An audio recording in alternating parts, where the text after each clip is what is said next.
Hey guys, it's Saturday, day before the swap meet open practice at Broadhead. Be heading down to Broadhead tomorrow morning. It is cold.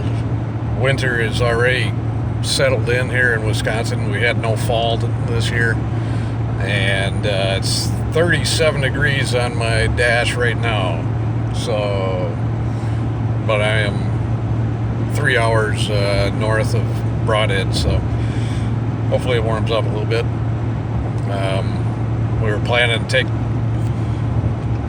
2 karts down there, the Yamaha Invader, and we were taking the 206 kart as well, get some Briggs time in.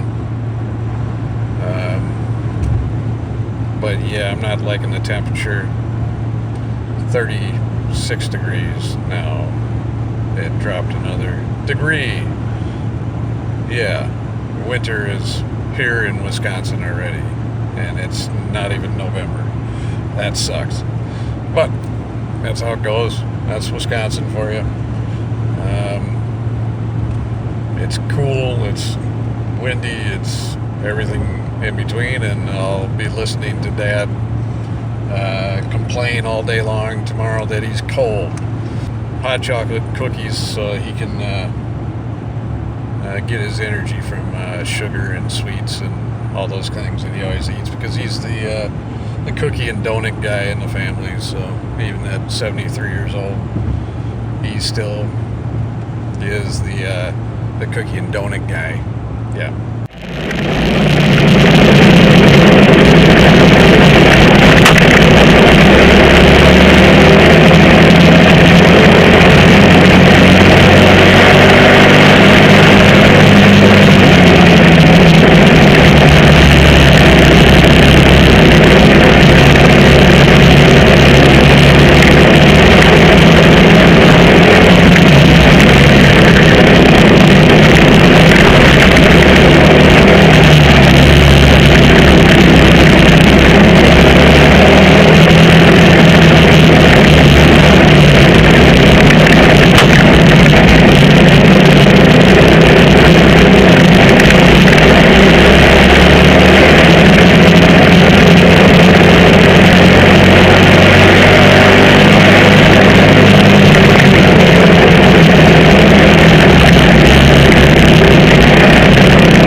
About an hour south now, and at least the temperature's going the right direction. It's going up, not down. So we're up to about 40 degrees now. Ain't that wonderful? For an October day where I think normal highs are supposed to be around 58, 60 around here. Yeah, really cold. This weekend's going to be cold. Cold and slick, probably. 2020's been just a horrible season for us. A lot of races have been canceled. A lot of races were postponed.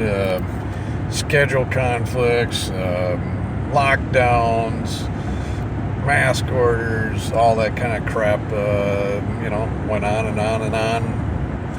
And in this region, some of the states are a little bit better to deal with than others. Illinois is not a very kind state when it comes to pandemics, obviously. They're still in basically lockdown mode, and it's not a great state to go race in. And so some of the events got canceled by basically the state, like Rock Island Grand Prix, the Quincy Grand Prix, and the park. We didn't have those races this year. Locally, we didn't do anything on the oval track. change in management there at the oval track hasn't been too kind to us. They basically did away with our class that we used to have that had pretty good attendance, and so they decided to do away with it. And consequently, I think they're going away next year. So I don't see us doing any oval track 206 racing in the near future, at least not locally. I don't know what's going to happen to that track. I've heard the track was coming up in a few places and needed to be patched up, or at least, at the very least, patched up, and may even need a little bit of paving done on. But don't really know. We ran the dirt track a little bit this year. Didn't get a lot of racing in on it either. Weather has been an issue this year for whatever reason too. So looking forward to 2021, just to get the hell out of this year and move into a new race season. We didn't do a lot of vintage racing. The turnout on the vintage stuff was way down. That can, that's not surprising. A lot of the vintage racers are older guys. What we saw was pretty good turnouts in Yamaha class. So I'm not real excited about going and racing Yamaha. Not excited about that whatsoever, mainly because driving those karts is so much like racing those karts and driving them. They're so much like a modern kart to me. They feel like a modern kart. They drive like a modern kart. You take a look at my old Coyote Wide track that I don't even use anymore. Dimensionally, it's basically the 1975 Invader Pro with an adjustable front end on it. From a race standpoint, it's like racing a modern kart without any body work on it. That's one part that I don't mind, is not having any body work on it. I mean, I don't really mind. Yeah, so we didn't have a lot of huge turnout at most of the vintage events, so consequently a lot of our coverage and racing events, a lot of combined classes, did have nice turnout of C Open dual rears at VK Delmar there at 61 Cartway. That was awesome. That track gives me fits.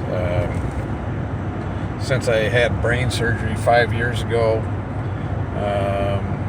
I'm racing with no balance on the left side, guys. So my neurosurgeon that worked on me, the ENT that worked on me, both great doctors at Mayo Clinic, they're just stunned, absolutely stunned that I'm able to do what I'm doing on the racetrack. So,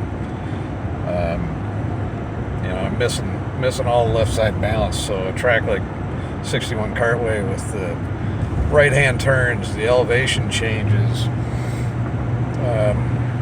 that really plays havoc on my balance. I know when I first started there, started back there, I should say, after brain surgery in 2015. My first race back there, the first practice, anyways, I went around that track and I would get vertigo in the little circle turn that goes down into the toilet bowl. I think they call it the money maker is what they call it, but I call it something else. It's a little bit dirty, but I'm not really going to say it on YouTube. So, but that turn would actually give me vertigo. Back then, we were able to wear helmet cams, and so I was able to watch the helmet cam and back, and I wanted to make sure I wasn't like all over the track and being unsafe. That's part of the issue around here. Around part of the issue doing that stuff, you know, with after this after the brain surgery is I want to make sure I'm safe and everybody around me is safe, especially in the vintage, the dual rears especially.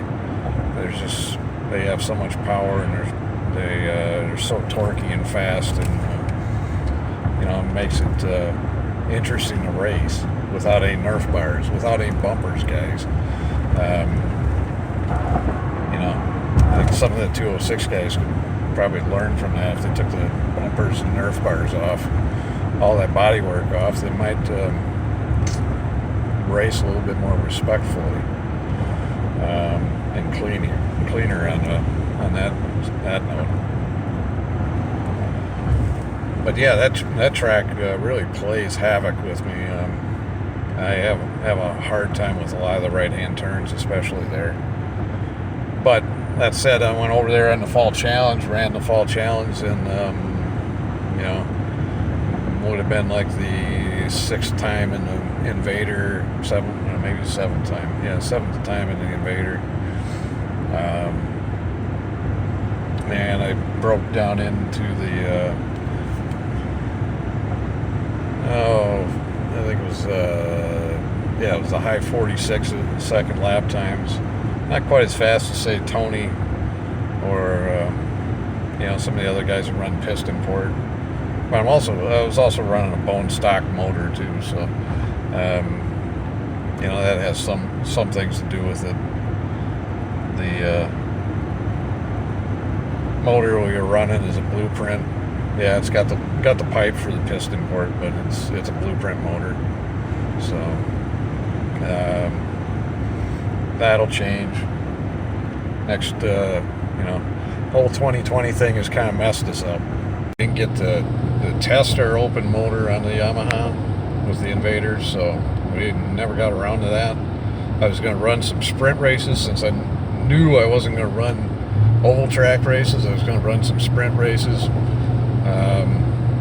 This year, that didn't happen with the whole pandemic lockdown stuff. Ran out of time. We started getting the kart tuned in and dialed in, and actually I think it's coming around. You know, I got a lot of things to learn on it. We don't actually know how to tune. You know, something coming from the vintage world back in the day, back when we ran sidewinders. You know, shoot, you know, we're running things like a Myers Lancer and you know, the sidewinders weren't adjustable like they are now. So yeah, it'll be kind of interesting. It's going to be fun. I think we'll figure it out. It seems to be taking to the adjustments that we're making on it. We thought it might be a little bit easier process, but it's not. It never is. And I'm a handicapped as far as driving goes. You know, the whole, I harped on it earlier with the brain surgery thing, but the truth of the matter is, yeah, I'm not what I used to be. That doesn't mean I'm going to stop. No way in hell am I stopping on anything. Yeah, I had another neurosurgeon because my company had changed the insurance companies, and so I got a different neurosurgeon kind of watching over me, and he's amazed as well. And he just, when I tell him what I'm doing, he's just like, I can't believe you're doing that. And same thing with the general practitioner. He's like, how are you doing any of this? And I kind of got to the point where I stopped talking to that guy because you know, it's kind of like, you shouldn't be doing that. You're not normal. Of course I'm not normal. I've never been normal. That's why I do what I do on the racetrack. I'm not normal. So whatever.